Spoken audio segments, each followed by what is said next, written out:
Grandma gets the medicine. Grandma sat hunched in her chair by the window. The wicked little eyes followed George closely as he crossed the room toward her. You're late, she snapped. I don't think I am, Grandma. Don't interrupt me in the middle of a sentence, she shouted. But you finished your sentence, Grandma. There you go again, she cried, always interrupting and arguing. You really are a tiresome little boy. What's the time? It's exactly 11 o'clock, Grandma. You're lying as usual. Stop talking so much and give me my medicine. Shake the bottle first, then pour it onto the spoon and make sure it's a whole spoonful. Are you going to gulp it all down in one go? George asked her, or will you sip it? What I do is none of your business, the old woman said. Fill the spoon. As George removed the cork and began very slowly to pour the thick brown stuff into the spoon, he couldn't help thinking back on all the mad and marvelous things that had gone into the making of this crazy stuff. The shaving soap, the hair remover, the dandruff cure, the automatic washing machine powder, the flea powder for dogs, the shoe polish, the black pepper, the horseradish sauce, and all the rest of them. Not to mention the powerful animal pills and powders and liquids, and the brown paints. Open your mouth wide, Grandma, he said, and I'll pop it in. The old hag opened her small wrinkled mouth, showing disgusting pale brown teeth. Here we go, George cried out. Swallow it down. He pushed the spoon well into her mouth and tipped the mixture down her throat. Then he stepped back to watch the result. It was worth watching. Grandma yelled, "Owie!" and her whole body shot up whoosh into the air. It was exactly as though someone had pushed an electric wire through the underneath of her chair and switched on the currents. Up she went like a jack-in-the-box, and she didn't come down. She stayed there, suspended in midair, about 2 feet up, still in a stirring position, but rigid now, frozen, quivering, the eyes bulging, the hair standing straight up on end. Is something wrong, Grandma? George asked her politely. Are you all right? Suspended up there in space, the old girl was beyond speaking. The shock that George's marvelous mixture had given her must have been tremendous. You'd have thought she'd swallowed a red-hot poker the way she took off from that chair. Then down she came again with a plop, back into her seat.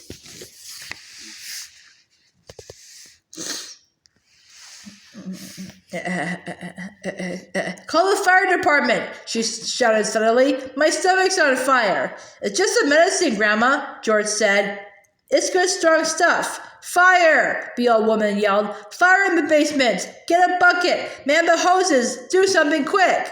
Cool it, Grandma, George said, but he got a bit of a shock when he saw the smoke coming out of her mouth and out of her nostrils. Clouds of black smoke were coming out of her nose and blowing around the room. By golly, you really are on fire, George said. Of course I'm on fire, she yelled. I'll be burnt to a crisp. I'll be fried to a frizzle. I'll be boiled like a beetroot. George ran into the kitchen and came back with a jug of water. Open your mouth, Grandma, he cried.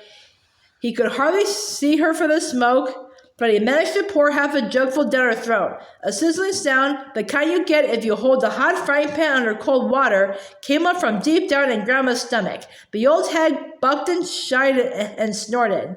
She gasped and gurgled. Spouts of water came shooting out of her, and the smoke cleared away. The fire's out, George announced proudly. You'll be all right now, Grandma. All right, she yelled. Who's all right? There's Jackie jumpers in my tummy. There's squigglers in my belly. There's bangers in my bottom. She began bouncing up and down in the chair. Quite obviously, she was not very comfortable. You'll find it's doing you a lot of good, that medicine, Grandma, George said. Good? She screamed. Doing me good? It's killing me. Then she began to bulge. She was swelling. She was puffing all over. Someone was pumping her up. That's how it looked. Was she going to explode? Her face was turning from purple to green. But wait. She had a puncture somewhere. George could hear the hiss of escaping air. She stopped swelling. She was going down. She was slowly getting thinner again, shrinking back and back slowly to her shrivelly old self. How's things, Grandma? George said. No answer.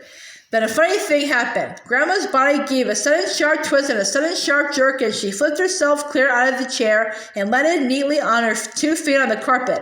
That's terrific, Grandma, George cried. You haven't stood up like that for years. Look at you. You're standing up all on your own, and you're not even using a stick. Grandma didn't even hear him.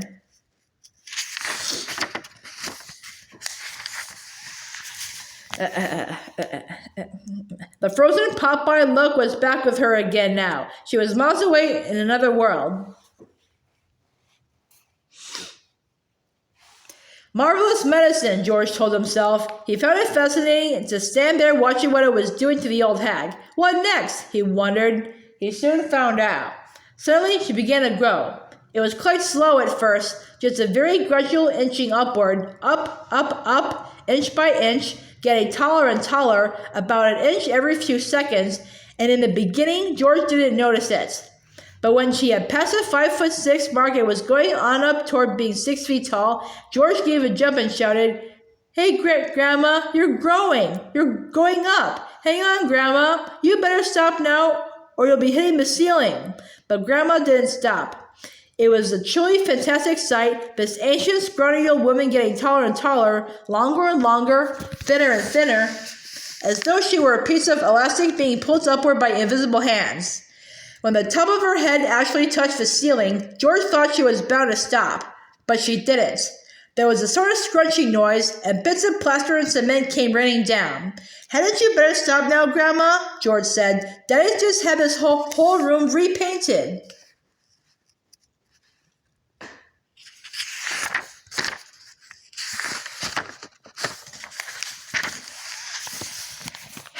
But there was no stopping her now. Soon, her head and shoulders had completely disappeared through the ceiling, and she was still going.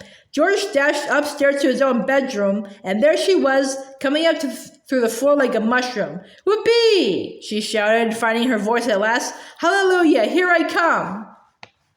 Steady, Grandma, George said. With a high, nutty no and up we go, she shouted. Just watch me grow. This is my room, George said. Look at the mess you're making. Terrific medicine, she cried. Give me some more. She's dowdy as a donut, George thought. Come on, boy, give me some more, she yelled. Dish it out, I'm slowing down. George was still clutching the medicine bottle in one hand and the spoon in the other. Oh, well, he thought, why not? He poured out a second dose and popped it into her mouth. Owie! She screamed, and up she went again. Her feet were still on the floor downstairs in the living room, but her head was moving quickly toward the ceiling of the bedroom. I'm on my way now, boy, she called down to George. Just watch me go. That's the attic above you, Grandma, George called out. I keep out of there. It's full of bugs and boggles. Crash! The old girl's head went through the ceiling as though it were butter.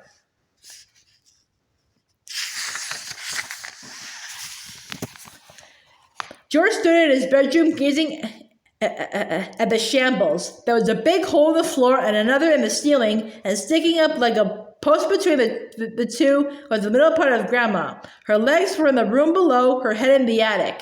I'm still going, came the old screechy voice from up above. Give me another dose, my boy, and let's go through the roof. No, Grandma, no, George called back. You're busting up the whole house. To heck with the house, she shouted. I want some fresh air. I haven't been outside for 20 years. By golly, she is going through the roof, George told himself.